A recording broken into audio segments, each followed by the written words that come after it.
За сайн байцгаана үзэгчдээ. Монголын шүүгчдийн холбооноос эрхлэн гаргадаг ярьж буй хууль зорилт нэвтрүүлгийн маань шинэ дугаар эхлэхэд бэлэн болсон байна. Тэгэхээр бид энэ удаагийн дугаартаа Сонгон найрхан дүүргийн иргэний эргийн анхчны шүүхийн шүүгч Ням Сүрэнг бас урьж оролцуулж байна. Сайн байна уу? Өдрийн төргий.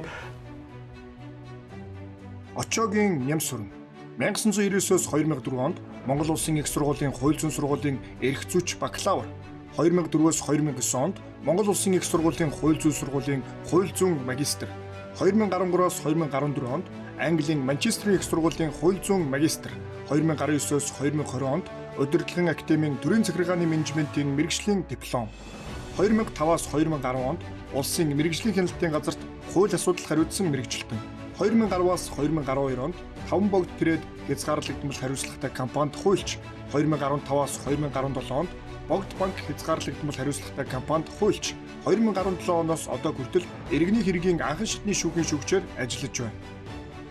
Бид өнөөдөр сэтгцэд учирсан хохирлыг арилгах талаар одоо шинэ хууль батлагдсан. За энэ хуулийн одоо зохицуулалттай холбоотой хууль дээр бас туссан ард иргэд та бүхэнд одоо хэрэгцээтэй мэдээллүүдийг хүргэхээр одоо ярилцлага хийхэд бэлэн болсон байна. Тэгээ хоёулаа юун төрөнд бас энэ хуулийн талаар мэдээлэл өгье гэж бодож байна. Сэтгэл санааны хохирогчдын холбоо төрийн бас байгууллага байгуулагдсан. За мөн одоо үүнтэй холбоотойгоор яг энэ талын одоо хууль батлагдаад удаагүй байгаа юм билээ. Тэгэхээр хизээ батлагдсан. Тэгээ энэ хуулиар бас ямар одоо зохицуулалтуудыг хэрэгжүүлж байгаа талаар мэдээллийг өгөөч. За 2022 оны 12 дугаар сарын 23-ны өдөр шүүх шинжилгээний тухай хуулийн шилэн найруулагдан батлагдсан. За тэгээ энэ хуулиар Монголын хуулийн системд ингээд цоо шинэ ийм зохицуултыг орж ирсэн. Энэ яах вэ гэхээр 85 төрлийн гэмт хэргийн улмаас хүний сэтгцэд хохирол учирсан тохиолдолд тэр сэтгцийн зэрэглэлийг тогтоогоод нөхөн төлбөр олохтой холбоотой ийм шинэ зохицуулт орсон. За энэ хууль батлагдсантай холбогдуулаад иргэний хууль болон эрүүгийн хэрэг хэн шийдвэрлэх тухай хуулиудад нэмэлт өөрчлөлт орсон. За ингээд гэмт хэргийн улмаас хүн хэрвээ хохирсон тохиолдолд хохирогчт нь сэтгцийн гэм хорыг нь тодорхойлоод тэгээд хохирлоо арилгуулах тэр шаардлага эрхийг нь гаргаж өгсөн. Энэ бол одоо гэм хорын эрхцүүд бол цоо шинэ юм зохицуулалт болж орж ирсэн. Альва одоо гэмт хэргийн хохирогч бол тий одоо юу гэдгийг эд хөрөнгөөс гадна тий амь наснаас гадна бас ингээд сэтгэл зүйн хувьд одоо хохирол амсч яадаг гэдэг одоо энэ агуулгыг бол бид нэр гадны одоо юу гэдгийг хуулийн юм системүүдээс маш их сонсдог байсан л да. Тэгэхээр Монгол улсад өмнө яг энэ чиглэлээр одоо юу гэдгийг сэтгцэд учирсан хохирлыг бараг дуулгач байт юм ийм зүйл ер нь байдаг байсан. Одоо 22 оны сүүлээр 23 оноос хэрэгжиж эхэлсэн гэхээр ч одоо жил 2 жилийн хугацаа өнгөрч байна. Тэгвэл харьцангуй бас хожуу манай улс нэвтэрч байгааг хараад байна л да. 22 оны 12 дугаар сард батлагдсан хэдий ч одоо энэ хуулийн маань хэрэгжилт болохоор 23 оны 7 дугаар сарын 1-ээс мөрдөгдөж эхэлсэн. За тэгэхээр одоогийн байдлаар 1 жил 6 сарын хугацаагаар хэрэгжиж эхэлж байгаа. За өмнө нь бол яг ер нь бол энэ сэтгцийн гэм хорын асуудал болохоор эдийн бус гэм хорын төрөлтэй бол хамаарч байгаа. Иргэний хуулинд бол хуульд тусгаалan заасан тохиолдолд сэтгэл санааны гэм хорыг нөхөн төлөвлөнө гэсэн ийм зохицуулт байдаг. Тэгээ шүүхэд бол ихэвчлэн хуульд тусгаалan заагаагүй учраас одоо сэтгэл санааны гэм хорыг гаргуулах юм боломжгүй байна гэсэн одоо ийм үндслээр бол ихэвчлэн одоо энэ гэм хорыг бол арилгах юм тохиолдлууд бол ховор. Гэхдээ тодорхой нэг тохиолдлуудад бол сэтгэл санааны гэм хорыг одоо тодорхой байдлаар үнэлээд яг үнэхээр сэтгцэд нь одоо хэвэн бас байна уу? За тэрийг нь одоо тодорхой үнэлгээгээр үнэлээд одоо сэтгцэд нь хэвэн бас байгаа тохиолдолд сэтгэл зүйч шаардлагатай байна. За сэтгэл зүйчийн төлбөр ийм байна гэдээ үнэлгээ тогтоосноор одоо энэ нөхөн төлбөрөө гаргуулж ирсэн тохиолдлууд бол байдаг. Эрүүгийн болон иргэний журмаар хянан шийдвэрлсэн ийм шийдвэрүүд бол байж ирсэн. Энэ маань ч одоо энэ хууль батлагдах гол ийм үндслэл бол болсон. Тэгэхээр одоо бол сэтгцэд учирсан хохирлын одоо арилгах гэдэг энэ одоо хууль батлагдсан нь бол одоо Монголын шүүх хуулийн системд бол нэлээд том ахиц гарсан байна гэж би харж байна. Тэгэхээр сэтгцэд учирсан хохирол гэдгийг яг яаж тодорхойлох юм бэ? Одоо ингээ би бодож байгаа байхгүй тий. За эн чинь бол одоо юу гэдгийг нэг юм эд хөрөнгө байсан бол за төдий хэмжээний хохирол учирсан байна. Би мах үед бол тэдгээр зэргийн одоо гэмтэл учруулсан байж гэдэг юм ингээ тодорхойлогддог ш. Тэгэхээр сэтгцийн асуудлыг яаж тодорхойлдгийг тэгээд яг энийг одоо юу гэдгийг яаж бас тодорхойлж ин хуулийн дээр заасан байгаа. Сэтгцийн гим хор гэдгийг юу гэж тодорхойлсон бэ гэхээр ерөөсө тэр гэмт хэрэг улмаас тэр хохирогчд учирч байгаа зовёр, шаналл одоо нийгмийн хувьд байр суурьгүй болох, амьдралын баяраа солонгүй болох гэх мэт сөрөг нөлөө үзүүлж байгаа нөхцөл байдлыг бол үзэж байгаа. Тэгээ энийг одоо хэн тодорхойлох вэ гэхээр шүүх шинжилгээний тухай хууль заасны дагуу бол шүүх шинжилгээний байгууллага тогтоож байгаа. За тэгээ энэ хуультай холбогдуулаад улсын дээд шүүхээс 2023 оны 7 дугаар сард 25 дугаар тогтоолоор одоо ингээд хүний сэтгцэд учирсан хор уршгийг арилгах нөхөн төлөвлөх юм жишийг аргачлал гэдэг зүйл баталсан. За энэ аргачлалаар яах вэ гэхээр нийт 1-5 ийм зэрэглэлд хуваагаад хүний сэтгцэд учирсан хохирлын хэмжээг, хохирлын одоо нөгөө нөлөөллийг ийм 5 зэрэглэлд хуваагаад за үүнээсээ одоо эхлээд 1-р зэрэглэл байгаа тохиолдолд хөдөлмөрөөсөө доод хэмжээг 499 дахин нэмэгдүүлсэнтэй тэнцэх хэмжээгээр нөхөн төлбөр олгоно. За 2-р зэрэглэл бол одоо ингээд өсөөд одоо дээшээгээ 5-р зэрэглэл хүртэл 46-аас 149 дахин нэмэгдүүлсэнтэй тэнцэх хэмжээгээр нөхөн төлбөр олгох гэсэн. За ийм нөхөн төлбөрийн зэрэглэлийг тогтоож өгсөн байгаа. Хөдөө орон нутагт байгаа ч юм уу те. Ийм одоо гарч байгаа, хохирч байгаа энэ хүмүүсийн хохирлыг сэтгцийн зэрэглэлийг хэрхэн яаж бас тогтоож байгаа юм бол 21 аймагт одоо 21 үлэнд нь ч юм уу ингээд яг энэ сэтгцийн одоо эмгээг зэрэглэлийг тогтоох юм хүмүүс ажиллаж байгаа юм болов уу. Тэгээд магадгүй нөгөө баац суурийн хувьд бас их сонирхолтой байна л да. Одоо манай улс чинь бол сэтгэл зүйг одоо тодорхойлдог, сэтгэл зүйчдэр очдог энэ нэг юм одоо тогтолцоо гэх юм уу соёлчин бас саяхнаас л ингээл бий болж штэ. Тэгэхээр одоо ингээл гинтл одоо юу гэдгийг ингээд сэтгцийг ингээд тогтоох болоод ирэхлээр энэ дэр бас хүний нөөцийн асуудал гэсэн нэлээд яригдчих байгаа гэж бодож байна. Тий. Энэ хууль маань 23 онд 22 онд батлагдсан гээд хэрэгж хүртэл үндсэндээ 6 сарын бэлтгэлийн хугацаа байсан байлээ. За тэгээд энэ хугацаанд бол шүүх шинжилгээний газар хүний нөөцөө бэлтгээд за одоогийн байдлаар бол нийслэлт болон за бүсийн шинжилгээний төвгээд үүрхангаа болон ховдод ийм энэ сэтгцийн гим хорыг одоо үнэлэх ийм шинжээчд ажиллаж байгаа. За энэ шинжээч маань яг гэхээр багаараа ажиллана. Сэтгцийн эмч болон сэтгэл зүйчийн бүрэлдэхүүнтэйгээр ийм багаар дүгнэлт гаргаж ажиллах юм. Өөрө хоёр аймагт л байгаа гэсэн үг юм. Одоогийн байдлаар тийм байгаа. Тэгээд энэ бол тэгээд явандаа бол цаашаа бац суурь өргөжүүлэх нь бол тодорхой байх юм. Хууль бол хэрэгжээд эн чинь 23 оны 7 сараас хойш гэдэг чинь жил ахсан хугацаа өнгөрцөн. Тэгэхээр бусад одоо аймаг сумдуудад ингээд байгаа хүмүүсийн хувьд таана очиж одоо жишээлбэл яг энэ сэтгцийн одоо эрүүл мэндийн гэх юм уу тэ зэрэглэлээ тогтоолгож байгаа. Тэгэхээр энэ 3 аймагтаа л одоо энэ 3 газартаа л одоо хуваагдаж тодорхойлно гэж л тийм л тэгэхээр одоо хамгийн ойр гэх юм уу те хамгийн боломжтой газар дээр очиод л одоо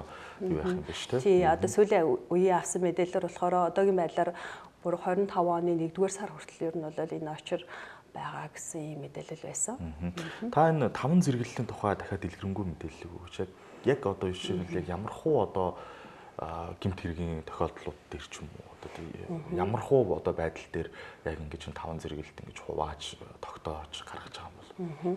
За нийт бол 85 гэмт хэрэг байгаа. Жишээлбэл одоо хүний амьд явах эрх эсрэг гэмт хэрэг, за халдшгүй байдлын эсрэг гэмт хэрэг, за гих зэрэгээр 85 төрлийн гэмт хэрэг байгаа. За энэ 85 төрлийн гэмт хэрэгүүдээс шүүх шинжилгээний газар ер нь бол 5 зэрэглэлд энэ сэтгцийн гим хорыг бол 5 зэрэглэлд хуваагаад за ингээд хэрвээ 1-р зэргийн гэмтэл учирсан гэж үзэх юм бол одоо 0-аас 3% сэтгцэд нь өөрчлөлт орсон тохиолдолд 1-р зэрэгэл болж байгаа. 2-р зэрэгэл бол 4-өөс 8%, за 3-р зэрэгэл 9-өөс 15, 4 бол 14-өөс 30.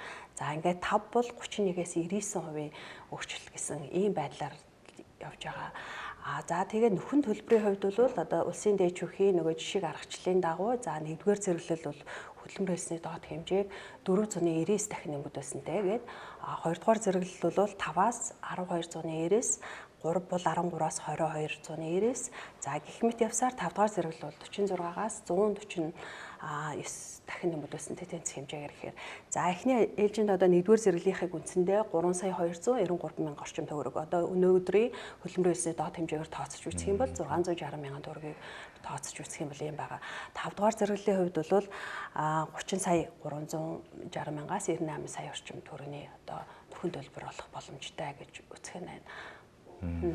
За ингээд энэ шүүх шинжилгээний газраас энэ зэрэглэл яг сэтгцэд нь одоо хохирлуулчихсан гэдгийг тогтоохоос гадна хууль зүйн дотоод хэргийн сайд болон эрүүл мэндийн сайдын хамтарсан 2023 оны 7 дугаар сарын 31-ний өдрийн одоо хүний сэтгцийн улмаас уршигын зэрэглэлийг тогтоож дүгнэлт гаргах юм журам гаргасан. За энэ журмаараа болохоор тухайн юм 5 төрлийн гэмт хэргийн хувьд бол ийм одоо жишг ийм хүснэгт гаргасан. За энийг юу гэж ойлгох вэ гэхээр за нийт бол Монгол улсын хэмжээнд үйлдэгдэж байгаа гэмт хэргийн 80% нь бол одоо хүний биед хөнгөн эмнэлэгчруулах, за хулгай, за малын хулгай, замын хөдөлгөөний аюул байдлын журам зөрчих, за залилан гэсэн ийм 5 төрлийн гэмт хэрэг бол зохиж байдаг. За энэ 5 төрлийн хэрэгээс гэмт хэрэг бол одоо 1-5 дугаар зэрэглэлтэй бас хүний сэтгцийн гэм хоройгоо хуваагаад за ингээд нөгөө одоо нийт 6 шалгуураар одоо биедний үзэж аваад зовор шанал нь хэр байна.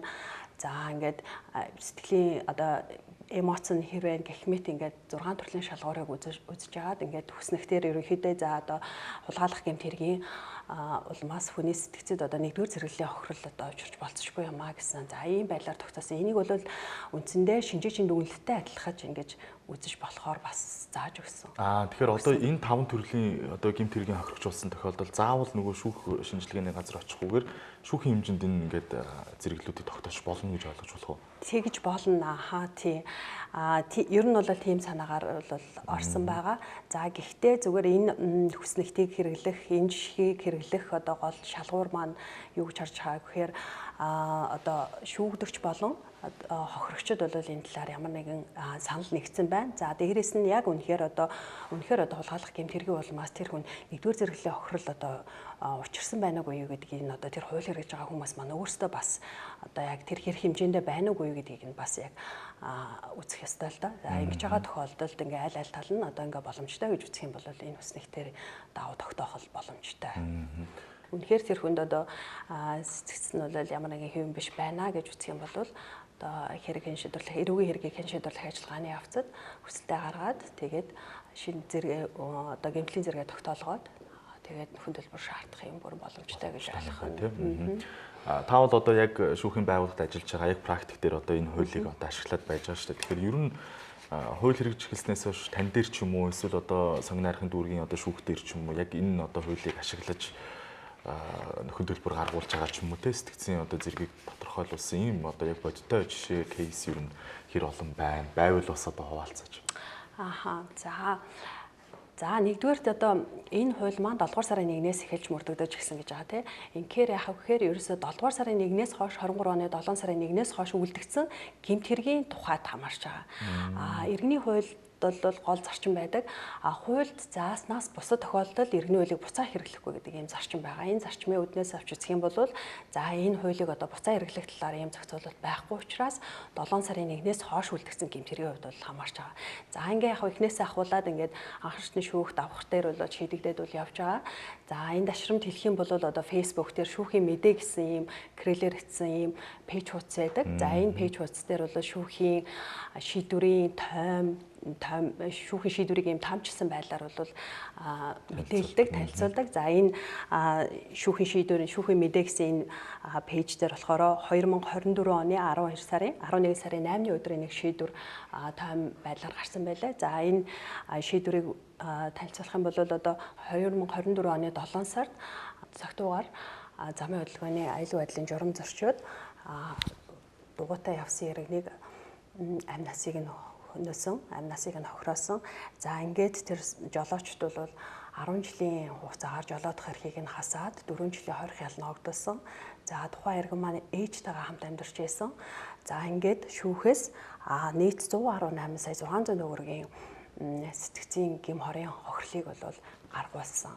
За энийг яаж тогтоосон байх вэ гэхээр өмнө хэлсэнчлэн одоо зэрэглэлийг одоо хохирогч маань одоо тухайн гэмт хэргийн хохирогч гэдэг чинь тухайн гэмт хэргийг улмаас шууд одоо тэр өвчин шаналлыг мэдэрч байгаа иргэн байж таарна шүү дээ тийм ээ. За үүнээсээ гадна тэр хохирогч маань насварсан тохиолдолд ийм тусгай зохицуулалтайгаа ингэсэн тохиолдолд бол хөдөлмөрийн өслийн доод хэмжээг 150 дахин нэмэгдүүлсэнтэй тэмцэх хэмжээгээр нөхөн төлбөр гаргуулах. За эсвэл тухайн иргэний насыг одоо эрэгтэй хүний дундаж наслалтын зөврүүг нь хөдөлмөрөөсөө доод хэмжээг 5 дахин нэмэгдүүлсэнтэй тэмцэх хэмжээгээр нөхөн төлбөр хоёрын аль одоо ашигтайг нь сонгож ингэж гаргуулах боломжтой байгаа. За одоо энэ иргэний хувьд үсэх юм бол одоо энэ хохирогчийн хувьд үсэх юм бол за 660 мянгыг одоо 150 дахин нэмэгдүүлсэнтэй тэнцэх хэмжээгээр гэх юм бол 99 сая төгрөг болж байгаа.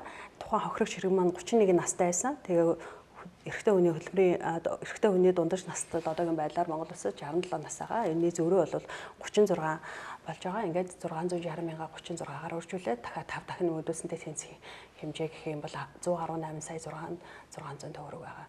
За ингээд гим хорийн охирлыг сэтгцийн гим хорийн охирлыг ээжд нь энэ үнэ дүнгээр гаргуулсан ийм нэг шүүхэн шийдвэр байгаа. Гэр бүлд нь олгочихно гэсэн үг юм биш үү тий.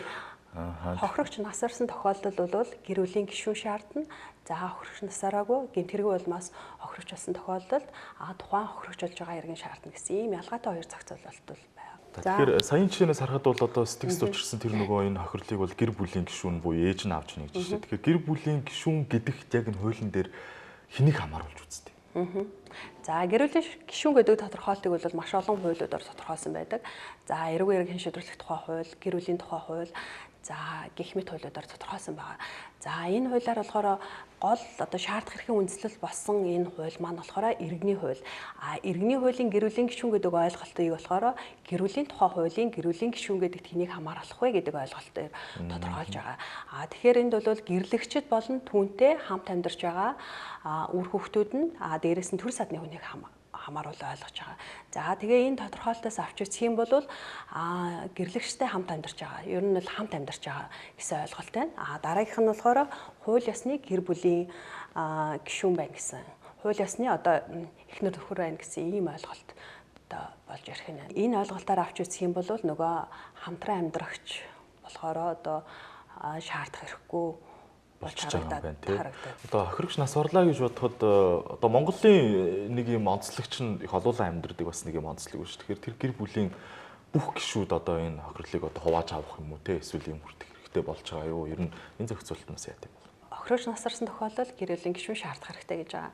За ингээд 150 дахин эсвэл одоо зөрүүгээр нь гэж үсэх юм бол энэ одоо олуулан амьдарч байгаа тохиолдолд жишээ нь одоо 4 хүүхэдтэй их нартайгаа нөхөртөөгөө ингэж амьдардаг гэр бүлийн хувьд одоо нэг нь одоо гэмт хэрэг бол бас насарлаа гэж үсэх юм бол бусад нь бүгдээрээ одоо бусад гэр бүлийн 4 гишүүн юм уу 5 гишүүн юм уу шаардах хэрэгтэй юу гэв. Бүгдээрээ яа гэвэл тэр гэмт хэрэг улмаас одоо бүгдээрэнд нь л тэр гашуу сэтгцийн нөлөөлөл үүсэн шүү дээ тийм ээ. Тэгэхээр энийг одоо нэгэн шаардах уу, давуулаа шаардах уу гэдэг асуудал гарч ирнэ.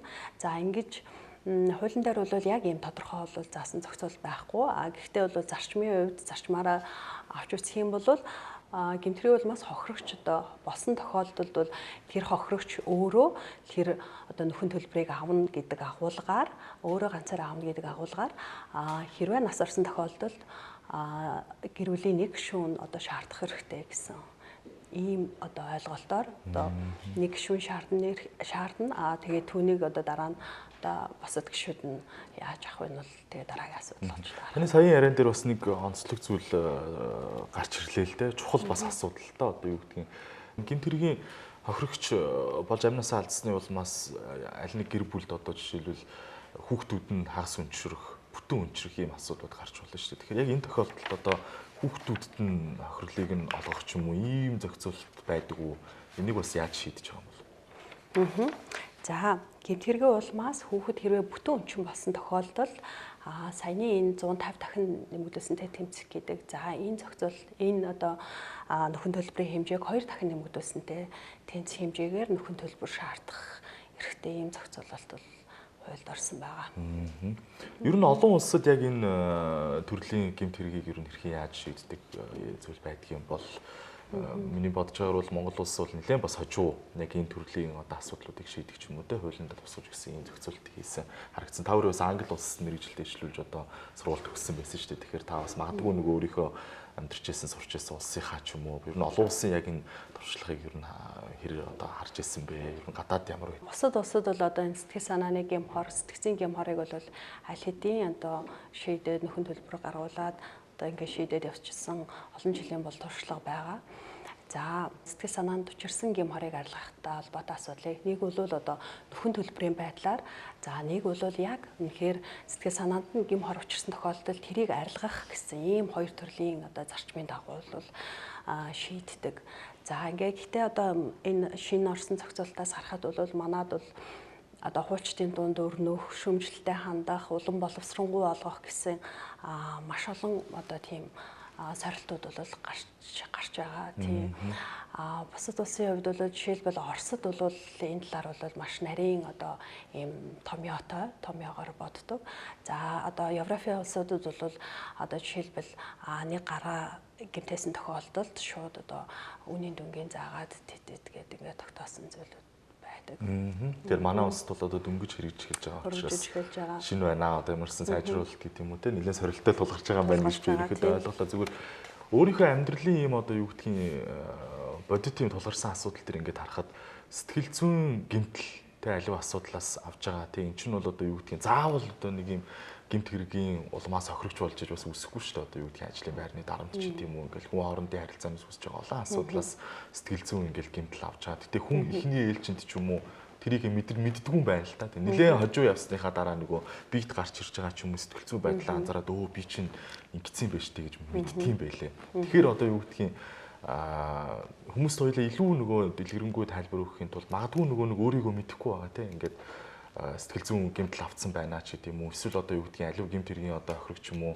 болцоход тэгээ мэдэхгүй явж байгаа ийм одоо хүмүүс танд өгөх зөвлөгөө байна уу тэгээ 85 гэмт хэрэг гэж яриад байгаа шүү. Тэгэхээр энэ 85 гэмт хэрэг таваас дахиад нэг жаахан дэлгэрүүлээд өгөөч. Энд юу н аль төрлийн ямархуу бас гэмт хэрэгүүдийг оруулж энэ хуулийн зааж өгсөн юм бол. За эхний ээлжинд бол одоо энэ хуулийн зохицуулалт бол яхаа ер нь нэг хязгаарлагдмал төвшөнд буюу одоо жишээ нь зөвхөн гэмт хэргийн хохирогч болсон тохиолдолд хамаарч байгаа. Тэр айтха хохирогчийн хувьд ч яг нөгөө шууд хохирогчийн хувьд хамаарч байгаа. Жишээлбэл гэмт хэргийн одоо яг хохирогч болж байгаа тэр одоо хүний амнаас нь хохирч байгаа этгээд эсвэл хулгайд эзүүлээ алдсан этгээд малаа одоо алдсан этгээд юм уу тэр хохирогчийн хувьд бол хамаарч байгаа. Шууд бас хохирогч буюу одоо магадгүй одоо зам тээврийн хослыг харсан хүнд бол тэнд бол нэлээд шокны тийм зүйл тохиолдсон шүү дээ. Тэр шууд бас одоо хохирогчд бол одоогийн байдлаар яллын зохицуулалт бол хамаарахгүй байгаа. За ингээ үсэх юм бол одоо таны сая хэлсэнчлэн одоо ажлын байран дээрх дарамт тийм энэний улмаас одоо яг сэтгэл санаанд өвчрсөн охирлоо бол шаардах асуудал бол бас эргэлзээтэй. Тэгтээ болохоор иргэний хуулийн 497 дугаар зүйл гээд одоо энэ шаардах хэргийн гол зохицуулалт бол хэдийгээр энэ шүүх шинжилгээний тухай хууль цаашаага ингээ наривчилсан иргэний хуулийн наривчилсан зохицуулалтаар гэмт хэргийн улмаас учирсан хохирлыг гэмт хэргийн улмаас гэж байгаа хэдий ч одоо 497 дугаар зүйл буюу одоо энэ ерөнхий зохицуулалтаар бол сэтгцэд гэмт хор учирсан тохиолдолд шаардах хэргийн зохицуултыг оруулж өгсөн.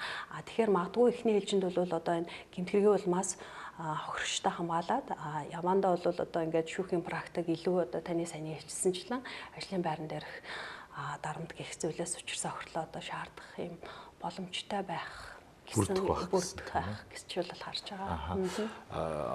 Хөдөлмөрийн хөлсний доод хэмжээгээр яг энэ юуг тооцож байгаа юу? Хөдөлмөрийн хөлсний доод хэмжээгээр гэхдээ хөдөлмөрийн хөлсний доод хэмжээ одоо жишээлбэл өнгөрсөн жил бол 550 сая төгрөг байсан. Энэ жил бол 660, эх жил бол одоо ингээд 729 илүү ингээд болоод ингээд нэмэгдээд хэвчлээ явдаг тийм ээ. Тэгтэл одоо хэдий үеийн хөдөлмөрийн хөлсний доод хэмжээгээр тооцох вэ гэдэг асуудал бас ингээд гарч ирсэн. За ингээ яг шүүхэд хэмжил гаргаж яах үе юм уу? Эсвэл шийдвэр гаргах үе юм уу? Эсвэл бол гэмт хэрэг гарсан үе юм уу гэх мэт. Ингээд шүүхийн практик бол одоогийн байдлаар бол гэмт хэрэг гарах үеийн хөдөлмөрийн хөлсний доод хэмжээгээр бол тооцож байна.